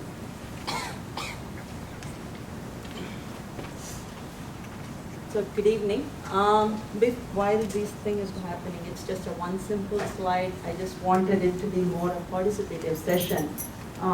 As Rupendraji said, I have a 23-year-old, to be 23-year-old, and a 20-year-old, a daughter and a son. So the thing that I wanted to share here is parental peer pressure. The web, the artificial web that we weave into, and what we call as the societal expectation, the cultural background, and then we create a tunnel vision, and then we throw it on the kid, right? And what is the outcome of that, right? I don't know what it is, whether it is fortunate or unfortunate. I have two kids, both have unique, different expectations or things said in life. If you can go back to the previous slide, that is a very powerful statement that I wanted to bring about, which says that, with the kind of tunnel vision we have put to the kids, right? What are we expecting from the kids? The kids put a brave front, right? But they are not signs of weakness, but actually they are trying their level best to be strong. But then at some point they give up, right? But then luckily it's a good story, at least so far today. As of today, it's a good story from my end, saying that we sought the help we need, we took some preventive measures, and in some unique cases right now, at least we are happy as of this moment. Okay, that's what I wanted to share, the two different experiences I had. So the first one, again, as I asked you, what do you define as a parental peer pressure? You all have teenagers. What do you think is parental peer pressure? I gave you my theory, right? That it is the societal expectation. It is the cultural upbringing. This is what I want for my kid. I want to do the best for my kid. I look around, everybody around me has certain expectation, and then I define something called as success. Getting into whether it is a Montessori school that puts them in the GATE program or the Quest program, whether it is the soccer league, whether it is the Bharatanatyam dance, whether it is the Arangetram that goes on in their life, right? Whether it is the soccer, club soccer, whatever you call that, then that puts so much of pressure on the parents, right? And we think, hey, we have to go into that box and we have to achieve the same thing that everybody, the other Joneses do, right? So that's what is defining us into the whole, and we say, what do we do with that? So my daughter, okay, so I, as a child, as an elementary school child, she would read she would read dictionary for pleasure. Okay, so at age 5, all she wanted was a dictionary. And she would just sit and read. At age 8, somebody was looking into it, somebody came home for the so-called Indian party, right? They said, oh, she's reading dictionary, amazing, you have to put her in a spelling bee. Sure enough, we put her in a spelling bee contest, then with ease, she's just going there for fun, all the effortless. Then that web weaves, right? So we said, okay, let's put her in the next level, in this state level. Then she goes to the state level. And then she goes up all the way to national level. But by then she is miserable. She says, I hate this because all I'm seeing is, you go to the national level, you're seeing, if it's a 2-parent household, the father is sitting there with the dictionary, reading the questions, the origin, the etymology, whatever that nonsense is. And then the mother is sitting there and feeding the child, right? She looks around and she said, Mom, this is not what I want to do. I am reading my dictionary because I love it. And I don't want to do any of this. And I said, just, you're here, just compete. Let's go to the museum. I'm not going to ask you one question, nothing. Let's go to the museum. So we go to the museum. We come back. The next day the competition is there. It's in Ohio. To me it was a God-forsaken place because there's nothing to see out there, right? Then she is there, she says, oh, the museum is fantastic. I have no interest in the museum. Right there is a total disconnect. We didn't grow up going to museum and enjoying all these things, right? But a child has unique interests. Where do you understand that? I mean, I didn't understand it then. But then in the competition, she comes as number 10. So everybody else may have enjoyed it. For me, it was a total disappointment. Because what do I come and tell my so-called peer group, right? She came as number 10. She didn't win anything. We spent $600 for nothing. All I did was went to a museum and I came back. You know? But then she comes back. She literally takes the dictionary, throws it in the dustbin and says, this is the end of my competitive nature. This is it. I'm not going into any more competitions. You want, you go. Okay? So, you know, fast forward few years. Somewhere, something academically, that girl was, you know, somebody was talking about multiple APs. I think she would have done about 12 APs. She was a national junior semi-finalist in the Merit Scholar, all those things. Okay, that's a different ballgame. She did on her own, no pressure on that end. But then, when it comes to what she wanted to do with life, she was totally confused. Because when she was ready to apply for colleges, okay, she sits there, the applications are due, this is in November or whatever is of the junior year, right, when you're supposed to be applying for colleges. She's sitting there and she's saying, you know what, everybody is talking about all these engineering courses. I don't see any fascination towards it. Because we had moved from Los Angeles to Seattle during her high school, and totally she was struggling to get any friendship. Okay, there was lack of social connection that she could do with any of the kids here. Because here it was more competitive than it was in Los Angeles, where she was nurtured with the way she was brought up. Right? By then people had accepted that she is who she is, so it was good. We brought her out of that comfort zone, put her here, so she created a facade. She was proving to us that she could manage academically. But then, when it came to applying for colleges, she was like, I don't know, I can apply whatever you want me to apply for, I will apply. But then, guess what? I don't know what I want to do. So I'm looking at my husband and I'm saying, okay, we're going to be spending about $250,000, right? But then, what is it that she doesn't want to do? This is not right. She needs to do something, right? So then we come to a common ground. Again, I miss the flags that she is unique. She doesn't want to compete. She has something in her mind. I do not take the time to go and analyze it. You know, taboo, yes. To me personally, I felt, going to a psychiatrist, what's wrong? There's nothing physically wrong. There's nothing mentally wrong because she has taken 12 to 13 APs. She is a National Junior Merit Scholar, for God's sake. So what's wrong with her? Nothing is wrong with her. Why do we need to do that? But then she refuses to, okay, she gets into all the colleges she applies. But then by then we had a bargain. She applied for some liberal arts, some engineering, science specific colleges, because that's what we were bargaining. Because half of the peer pressure comes from she needs to be an engineer, she needs to be this. Again, what I'm saying, I am trying to live the dream that I am not an engineer, I want her to be an engineer because she wants to be successful. What is my success? She needs to get a job, she needs to be making some money, then that's it, then my problem is over, right? Little do I realize that that's not what she wants to be happy. So somewhere in between the high school, right, I would really thank again the society, right? Somewhere she picked up, I wouldn't say somewhere, it was my husband who initiated her into Sanskrit, and she started loving Sanskrit. And it was something unique, and she could flourish out there with no competition. And she was going further and further along that she took classes online during high school, along with her 12 APs. But then she was also teaching while she was in high school.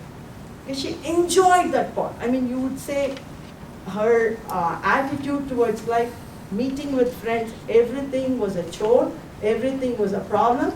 But when it comes to Sanskrit, she would be researching for hours. She would enjoy the journey, right? So again, going back, something in her, I mean, like at least my husband was able to connect with her in Sanskrit. And when it was time to decide for colleges, she said, you know what, I don't want to go to UC Berkeley. I don't want to go to this. I don't want to go there. I'm going to go to UW and do linguistics. Half of my contact list were gone. They thought I were nuts to send her to UW for linguistics. They were like, what is she going to do with her life? Right? Again, the parental peer pressure. What is she going to do with her life? What will she do? She will not earn anything. But then her love for languages at that point is when finally my husband and I were actually able to connect to each other, and we said, let's send her out there, let's give her a chance. But it wasn't that easy. I mean, I didn't give up that easily. It was maybe partly my problem as well. I still would tell her, oh, you need to do this. You need to try different courses. You are in this technology area. You need to go take some courses. Every course that we forced her to take, she would be miserable, and to a point where she could not connect to anybody, right? I mean, she couldn't get social friendships out of it. There was a time she was in the dorm, and when it was time to get an apartment, there was not a single person who would accept her for her love for languages, for her love for culture. And so everybody will say, Sahana, we cannot be with you because you're weird.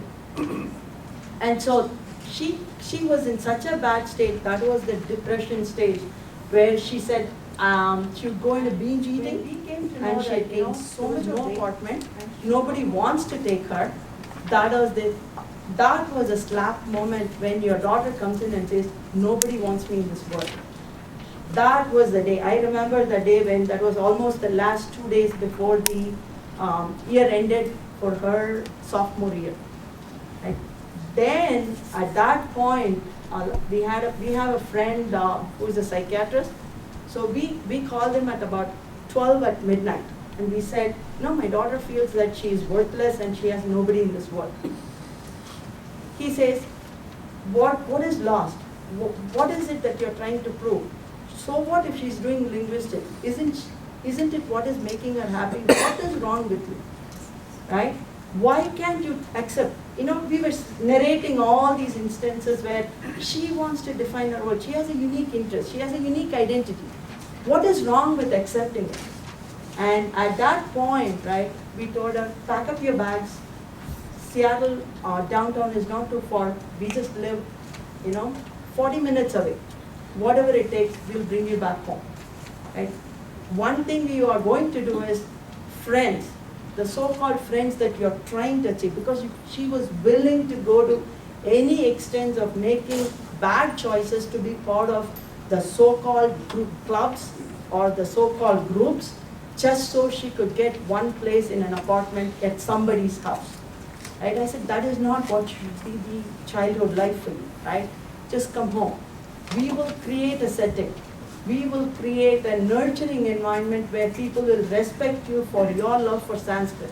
Because that's not something that you want to be ashamed of. You have to be proud of it. Big deal. That is your goal. Go for it. It's a dead language. So what? You're alive. Go after it. Right? So that moment, we have to thank, of course, Srinivas Kedam was with us when we were going through this. There were just a couple of people because we ourselves could not understand that there was a problem. A. B. I'm not willing to accept that, my child is unique, because it takes a lot for you to even come out of that web, right? Because you're in it, right? You don't come out of it. And so once we came out, once we understood that my daughter has something unique and we want to support it, then I have to thank Samskrita Bharati again as a group that can nurture you, that can understand you, that can take you anywhere, right? Then immediately things started falling in place slowly. I mean, that 4 years was an awful journey where everybody talks about a college life for a kid to be a beautiful moment. That was not the moment for my daughter. So the next 2 years she had to go figure out what she wanted to do, and she ended up with doing math and linguistics with a minor in Sanskrit. Then comes the moment where I don't know what to do with life because everybody starts talking about going to internship, going to work. But here I have nothing to do because her interest was so unique. She wanted to do with math and Sanskrit together. There's no program in US that offers that. You go around anywhere, it's like, no, you want to learn Sanskrit, you can do Sanskrit. You can do math individually, but nothing together. Again, the whole thing starts from day one, right? Again, you're going through the stress. You're trying to keep up with her positivity, but you yourself feel that there's nothing out there. What do? Again, you can push her back, right? So at that point, luckily, right, we had to stay with her, comfort her through this late night. Suddenly she'll come out and say, I feel worthless. Oh, this is useless. There's no one in this world who can help, right? Those are signals, but then you're tired, you're working, and what do, right? So somewhere along we hung together. I mean, at least Samskrita Bharati kept insisting, don't worry Sahana, if you come out, we will absorb you, you can be our Sanskrit teacher. That one thing kept pushing us. That was one thread that was holding us saying, you may not make $1 million or $100,000 salary, but you will get something, you will have something that you can enjoy. Just hang in there, you will figure out something. To be, to make this long 1.5-year journey short, she was able to find one program way out in New Zealand that is combining Sanskrit with math, and for us to find that particular program took us 1.5 years, miserable days and nights of hunting and searching, but at the end of the day she was able to find something, and she has gone into a direct PhD program, and she is not doing a research, but she's gone there last August. And right now she is doing a program on ancient Indian mathematics where she will be reading Sanskrit. I mean, she'll be reading Sanskrit, pulling the math out of it and publishing it out eventually, sometime later.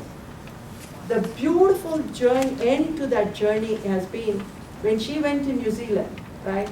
She was accepted for who she is. There was nothing that she needed to prove. And, she's surrounded by people who are vegans. And she said, I'm meeting an Italian mom, she's a vegan, and so we have so much in common to talk about. And then there is no judgment, and nobody is boxing me because I don't know my Java or my JavaScript, So I am being treated for, oh, you know Sanskrit? Okay, let's go, let's talk about it. So people are respecting me for who I am. So that is one thing where it's unique, but then it takes a painful journey and a ton of gray hair, but then at least today I'm happy to share that part of the story. I am still not out of the woods yet with my son. Right? So somewhere I've gone wrong with both, maybe because I was caught up with a lot of things. But with my son, he was unique in the sense he is a child who dreams a lot, and a child who thinks so far ahead but doesn't work hard. Okay? It's been easy for him, but then the red flag, again, coming from LA to here has been a huge social setback for him, because I should have known that there is a problem with him because he's a child who can talk to anyone with ease, but then throughout high school, I had not seen a single friend come home. Okay, that should have been the worst thing that should have triggered us. It did not. Right? He just barely survived high school, but then he was exceptional in robotics. He was just too good in what he was doing, but that's the only thing he will do. He will not do anything. So he was not mature enough to organize his life with so many things. Like if those are the life skills, right? He was not ready for school, ready for college. So come college time, that's where I think my husband was talking about how Srinivas was sitting on a February, I think it was snowy day. We were struggling because we didn't know whether he will pass his high school. And so Srinivas and we met at a Starbucks right in the middle of the night, and he sat down and he said, Surya, we sat down for almost 2.5 hours, because he will sleep in because he was so addicted to games, because he felt that the society was not accepting him for his laziness. That's what I still think. But then his skills were more towards, I just want to do things easy, but I want to design the future. He's into designing stuff for robotics or for drones. He feels that the world is not ready for him today. Okay, that's in his mind. And so the uniqueness comes where we put him into a college, right? And my husband insisted that he needs to stay here, take a break, go to a community college. No, I wouldn't let go of that. I said, no, my son has to go to college, right? So, and the second thing, the flag I should have been really careful about was when he started applying for a Midwest college, right? So he applies, he goes to Iowa, and then for 3.5 months, we don't hear a word from him, right? I would call every single day, no answer. Then 2 weeks, there's nobody we know out there. So that would have been another one where we have no one to reach out to. After about almost 2 months of no response, right? I send my husband over. So he goes in, he does not come to the hotel room at all. Then when my husband goes to the dorm, he's not there at the dorm. And so he is hiding from him. So he gets to spend 20 minutes in a 3.5 day journey.